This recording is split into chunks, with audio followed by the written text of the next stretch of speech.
नमस्कार दोस्तों, infinity online classes में आपका स्वागत है। हम संख्या पद्धति पढ़ रहे हैं। इससे पहली कक्षा में हम संख्या पद्धति के बारे में पढ़ चुके हैं। अगर आपने वीडियो ना देखा हो तो उस वीडियो को ज़रूर देखें। वीडियो का लिंक आपको डिस्क्रिप्शन में नीचे दे दिया जाएगा।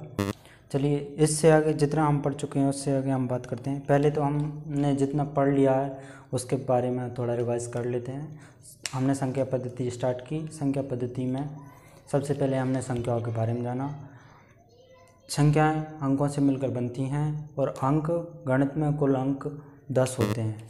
टोटल 10 अंक होते हैं। उसके बाद में हमने जाना प्राकृतिक संख्या। प्राकृतिक संख्या जहाँ से हमारी गिनती शुरू होती है, या आप यह कह सकते हैं 1 से लेकर अनंत तक जितने भी अंक आते हैं प्राकृतिक संख्याएँ कहलाती हैं। उसके बाद में आते हैं अपनी पूर्ण संख्या। पूर्ण संख्या वे संख्याएँ 0 से स्टार्ट होती हैं, या आप यूँ भी कह सकते हैं कि प्राकृतिक संख्याओं में 0 को शामिल कर दिया जाए तो वो पूर्ण संख्या कहलाती है। फिर हमने बात की पूर्णांकों के बारे में। पूर्णांक क्या होते हैं? वे सभी पूर्ण संख्याएं जो धनात्मक तथा ऋणात्मक दोनों प्रकार की पाई जाती हैं वो पूर्णांक कहलाते हैं। अब पूर्णांकों के हमने रेखा गणित के माध्यम से दर्शाया था। उससे आगे अब हम बात करते हैं। इतना हम पढ़ चुके हैं। इससे आगे अब हम बात करते हैं। ये हमारी पूर्णांक संख्या ये ऋणात्मक पक्ष हुआ हमारा, ये धनात्मक पक्ष हुआ। 0 को न हम प्लस में मानते हैं न माइनस में। ये ना प्लस में गिना जाएगा ना माइनस में गिना जाएगा। अब इसके बाद हमारे कुछ पॉइंट्स बनते हैं। इनसे हमारा क्वेश्चन बनता है। मैं आपसे कुछ क्वेश्चंस करूँगा, आपको जवाब देना है और मैं भी आपको यहाँ पर आंसर बताता हूँ। ठीक है, चलिए अपन शुरू करते हैं। ये इसके माध्यम से हम इनके कुछ जानकारी प्राप्त करेंगे, इनका आंसर निकालेंगे। देखिए, प्राकृत संख्या। मैं पहला क्वेश्चन करता हूँ। क्या सभी प्राकृत संख्या धन पूर्णांक हो सकती हैं? इधर वाला जो पक्ष है हमारा धन पूर्णांक का है। सभी प्राकृतिक संख्या धन पूर्णांक हो सकती हैं? बताइए। जी हाँ, सभी प्राकृतिक संख्याएं धन पूर्णांक हो सकती हैं। यहाँ से यहाँ तक ये हमारी प्राकृतिक संख्याएं आ गई। तो सभी प्राकृतिक संख्याएं धन पूर्णांक में आ रही हैं, तो सभी प्राकृतिक संख्याएं धन पूर्णांक हो सकती हैं। ये बात हमारी क्लियर हो गई। इसके बाद में क्या सभी धन पूर्णांक संख्या प्राकृतिक संख्या हो सकती हैं? जी नहीं हो सकती, क्योंकि यहाँ से यहाँ तक 0 भी शामिल हो चुका है। इसलिए सभी धन पूर्णांक संख्याएं प्राकृतिक संख्याएं नहीं हो सकती। इसके बाद चलते हैं अपन सेकंड क्वेश्चन पर। क्या सभी प्राकृतिक संख्याएं पूर्णांक हो सकती हैं? बताइए। पूर्णांक मैंने आपको बताया था, ये लिखे हैं अपने, माइनस से लेकर यहाँ तक प्लस तक, ये सभी हमारे पूर्णांक हैं। तो आप बताइए, क्या सभी प्राकृतिक संख्याएं पूर्णांक हो सकती हैं?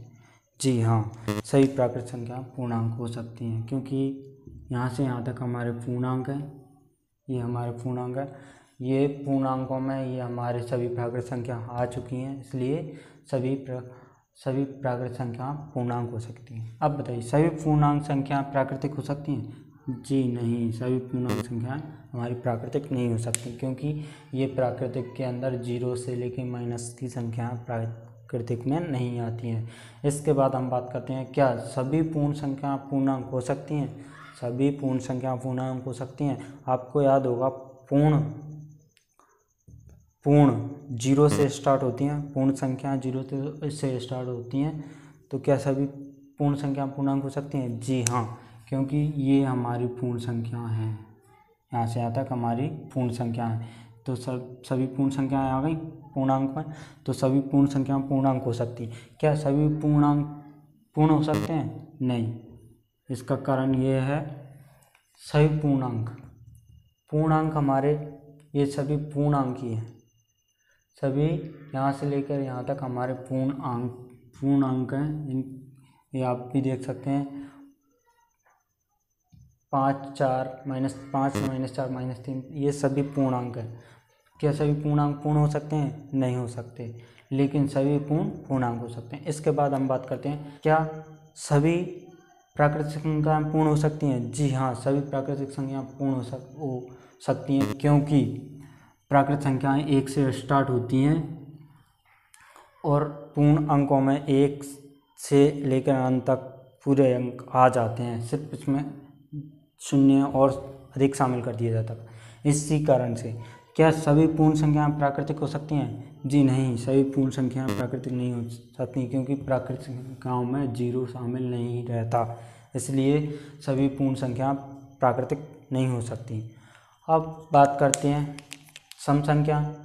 जैसा कि आपको पता होगा, सम संख्या वे संख्याएं जिनमें 2 का भाग पूरी बार जाता है, वो क्या कहलाती है? सम संख्याएं। वे संख्याएं जिनमें 2 का भाग पूरी बार चला जाता है, वो सम संख्याएं कहलाती हैं। उसके बाद आती हैं विषम संख्याएं। विषम संख्याएं वे संख्याएं जिनमें 2 का भाग पूरी बार नहीं जाता, वो विषम संख्याएं कहलाती हैं। फिर बात करते हैं हम सम संख्या। सम संख्याएं 2, 4, 6, 8, 10, 12 ये हैं, हमें पता है। विषम संख्याएं 3, 5, 7, 9, 11, 13, 15 और भी जिनमें 2 का भाग नहीं जा रहा, ये है हमारी। क्या आप बता सकते हैं ये प्राकृतिक संख्या है? 2 प्राकृतिक संख्या है, 4 प्राकृतिक संख्या है? जी हाँ, ये 2 भी प्राकृतिक संख्या है, ये 4 भी प्राकृतिक संख्या है, 6 भी है, 8 भी है और 10 भी है। इधर 3 भी है, 5 भी है, 4, 7 भी है, 9 भी है। ये सभी प्राकृतिक संख्या हैं।